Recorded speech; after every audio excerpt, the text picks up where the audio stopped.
안녕하십니까, 정기현입니다. 전날 뉴욕 증시는 큰 폭으로 하락세를 좀 보이면서 마무리가 됐습니다. 특히나 필라델피아 반도체 지수가 4% 급락이 나와주는 그런 모습이었어요. 금요일날 시장에 반등이 좀 나와줬다가 어제 같은 경우는 다시 또 관세에 대한 이슈, 이 부분들과 그리고 이 경기지표 부진으로 인해서 하락으로 마무리가 되는 그런 모습들을 보였습니다. 최근에 미국 증시가 상당히 약한 그런 모습들을 보이고 있는 그런 상황들이에요. 상대적으로 신흥시장이라든가 아니면 유럽 시장은 긍정적인 그런 모습들을 보여주고 있는 그런 상황입니다만, 미국 시장 같은 경우는 변동성이 좀 확대되는 그런 모습들을 보였습니다. 관세를 예전 4일부터 부과를 시작하겠다라는 그런 발언이 좀 있었죠. 그러면서 변동성을 키우는 그런 모습들을 보였었고요. 그리고 ISM 제조업 지수 또한 마찬가지로 예상치보다 하회하는 그런 모습들을 보였습니다. 결국은 지표에 대한 부진, 그리고 관세에 대한 부진, 이런 부분들로 인해서 기술주들이 하락을 해주는 그런 모습들을 보였습니다. 엔비디아 같은 경우도 장중 8%가 넘는 하락세를 보이면서 마무리가 되는 그런 상황들을 보였습니다. 반대로 상대적으로 유럽 증시 같은 경우는 미국과 우크라이나의 정상회담이 좀 있었죠. 이게 좀 안 좋은 그런 모습들을 보였어요. 그러면서 유럽 시장 쪽에 있어서의 방산주들은 급등을 해주는 그런 모습들을 보였습니다. 조금 다른 길을 가고 있는 그런 부분들로 보여집니다. 일단 뭐 미국 시장의 차트를 보게 되면 여전히 약한 그런 모습들을 보여주고 있죠. 다우지수 같은 경우도 조금 더 밀릴 자리대 42,000 언저리대까지는 좀 열어놓고 봐야 되는 그런 부분들이 아닌가라고 보여지는데, 일단 121선을 근근히 좀 지지를 하려고 하는 그런 모습들을 보이고는 있습니다. 그렇지만 이 하락에 대한 강도가 좀 점차적으로 강해지는 그런 모습들을 보이지 않나라고 보여지고요. 나스닥 시장 같은 경우도 어제 같은 경우는 장중에 18,200포인트 부근까지 밀려 내려오는 그런 모습들을 보였는데, 여기에서는 조금 더 하락을 줄 수 있는 그런 모습들을 예상을 해볼 수가 있을 것 같습니다. 이 박스 구간대에서 밀리는 그런 모습들이 보이게 된다면 추가적으로 이 입간만큼 밀리는 그런 모습들을 보였었죠. 18,000선을 살짝 하회해 줄 수도 있는 그런 상황들입니다. 이 부분들은 투자 전략 부분들을 통해서 좀 말씀을 드렸었죠. 좀 더 조정을 받을 수 있다라는 점, 그리고 S&P 500 지수도 마찬가지로 조금 더 밀리는 그런 모습들이 나올 수가 있겠죠. 상대적으로 독일 지수가 신고가를 기록을 해주는 그런 모습들을 보였습니다. 어, 우크라이나와 미국 쪽에 있을 정상회담 이 부분들이 상당히 좀 안 좋게 마무리가 좀 됐었죠. 그러면서 유럽 시장 쪽의 방산주들이 상당히 강한 그런 모습들을 보였습니다. 우리나라 시장도 어느 정도 좀 영향을 미치지 않을까라고 좀 보여지고요. MSCI 한국 인덱스 펀드 같은 경우는 그래도 어제 같은 경우는 지난 금요일 날 저점을 그래도 지지를 해주는 그런 모습들이 좀 나왔습니다. 그렇기 때문에 한국 시장도 오늘 하방 경직을 좀 보여주는지 이 부분들이 한번 지켜봐야 되지 않을까 그렇게 좀 보여집니다. 우선 한국 시장 같은 경우 지난주 금요일 날 상당히 좀 매도 부분들이 강하게 출회되는 그런 모습들을 보였습니다. 지난주 금요일 외국인들 같은 경우는 기관 쪽도 마찬가지였었죠. 금융투자 쪽이 매도가 집중되면서 기관은 6천억대 매도를 보였고요. 외국인 쪽은 1조 5천억대 매도를 좀 보였죠. 코스닥 시장도 대량 매도가 좀 나왔었고, 뿐만 아니라 선물 또한 마찬가지로 1조 6천억대의 강한 매도세를 보였습니다. 이 부분들 같은 경우는 우선 MSCI 리밸런싱이 좀 예정이 되어 있었죠. 리밸런싱에 대한 부분들, 이 부분들로 인해서 매도 물량은 큰 폭으로 좀 진행이 되는 그런 모습들이 나왔습니다. 거기에다가 시장이 좀 불안감 많이 올랐기 때문에 차익 매물이 좀 출회되는 그런 모습들을 보였었는데, 당초에 예상했던 부분들은 뭐 2580선 정도? 이 정도까지의 눌림목? 뭐 그 부분들을 예상을 했습니다만 큰 폭으로 더 밀리는 그런 모습들을 보였습니다. 현재 PBR 기준으로 보게 된다라면 0.89배입니다. 다시 0.8배대에 진입을 했죠. MSCI 기준으로 MSCI 기준으로 보게 된다라면 PBR은 다시 0.86배 정도 수준까지 밀려 내려왔습니다.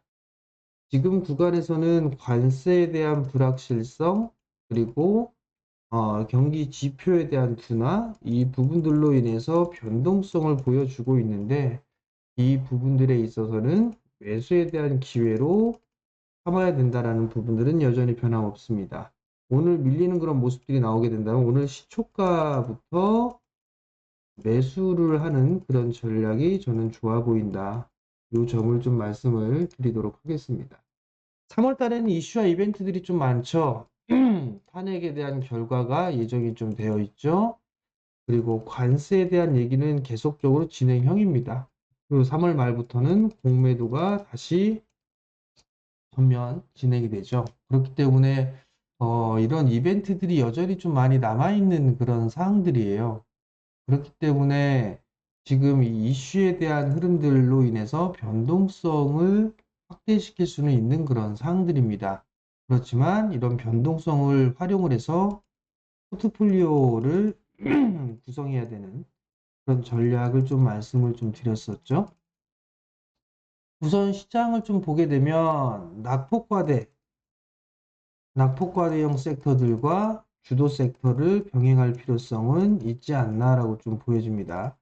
낙폭과대형 섹터 같은 경우는 반도체 그리고 2차 전지로 좀 볼 수가 있겠죠. 주도 섹터 같은 경우는 방산, 조선, 전력 그리고 지금 위격 조정을 나오고 있는 노브 쪽과 그 다음에 또 다른 부분들을 좀 보게 된다라면 인공지능을 좀 볼 수 있지 않을까 그렇게 좀 보여집니다. 결국은 이들 쪽에 있어서 낙폭과대형 종목군들 포트를 구성을 하고 그리고 주도 섹터 쪽에 있어서는 트레이딩 쪽으로 보는 게 좋지 않나 이렇게 좀 예상을 하고 있습니다.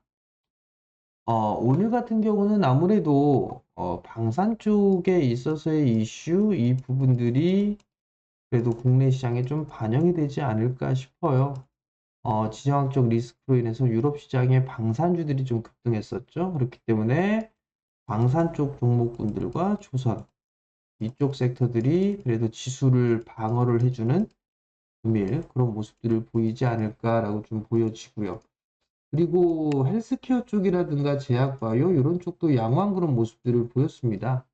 미국의 10년물이 4.7 거의 4.8까지 갔던 이 10년물 국채금리가 4.2도 강하게 깨고 내려오는 그런 모습들을 보였습니다. 전저점 자리대를 지지를 해주고 있는 그런 모습들인데 너무 가파르게 밀려 내려오는 부분들도 시장에 있어서는 변동성의 요인들이 좀 될 수 있어 보입니다. 그렇기 때문에 어찌됐든 금리가 하락을 해주는 그런 모습들을 보여주고 있고 미국 시장 같은 경우도 그래도 헬스케어 쪽이라든가 제약 쪽은 그나마 좀 선방을 해주는 그런 모습들을 보였었기 때문에 제약 바이오 쪽 섹터들도 일단 방어를 해주는 그런 모습들을 보이지 않을까 싶습니다. 결국은 오늘 일단 시장을 방어를 해주는 부분들은 조선, 그리고 방산,